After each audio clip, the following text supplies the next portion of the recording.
character in Romeo and Juliet was a biscuit, what biscuit would your character be? This is great. This is great. What would Romeo's favourite film be?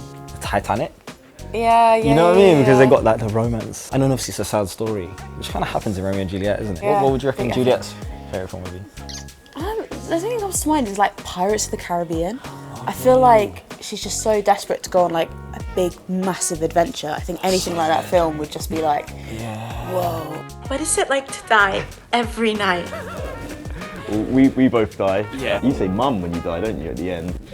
That's TBC right now. Okay. It comes off the back of like a big fight scene and stuff like that.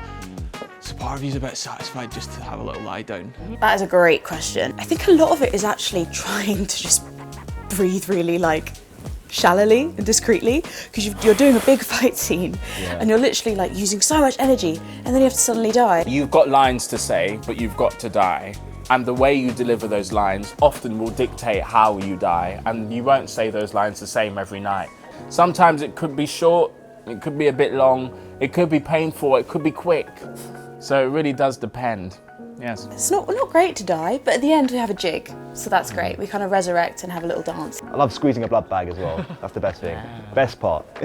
How does your production emphasise the fast-paced nature of the story? This particular production is the 90-minute production. You're never in one place for too long, it's quick. Yeah. We get to really establish the world really, really quickly because we have the BMX spikes, all the like incredible tricks, sense of like danger and threat. It straight away creates the world, creates the atmosphere, which is so good when you've got a very limited amount of time. What was the funniest moment of your rehearsal process? The funniest. Choreography. Learning choreography. There's 100% and then there's Hayden's 100%. So even if we're just doing like a shakeout, he'll be like, and just do the maddest. I'm trying to give the moves, like, and I'm not a dancer, so that, I find that hilarious every time we have to dance.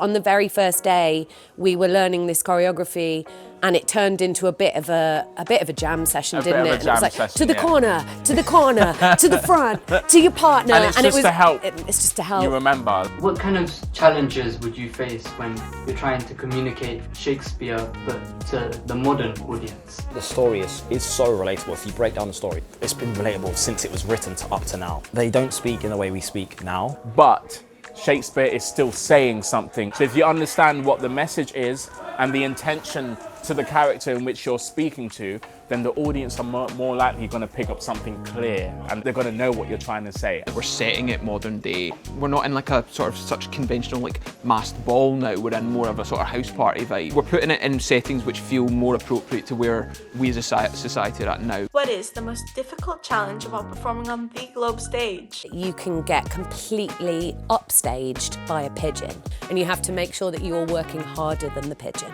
This is one of Talking them, over yeah. planes, yeah. That's out of our control. And helicopters and sirens. But it's nice actually to immerse that into our world. And sometimes it happens at the most like perfect point in the play. If your character in Romeo and Juliet was a biscuit, what biscuit would your character be? This is great. This is great. The first thing that jumps into my head, is like a jammy dodger. I thought the same. Two jammy dodgers. I mean, it makes sense. Looking for each other. Yeah, exactly. A jam and cream biscuit. Shortbread with chocolate chips. For the fryer, it's a digestive. I'd probably say rich tea biscuit for Paris. Mine is a wagon wheel.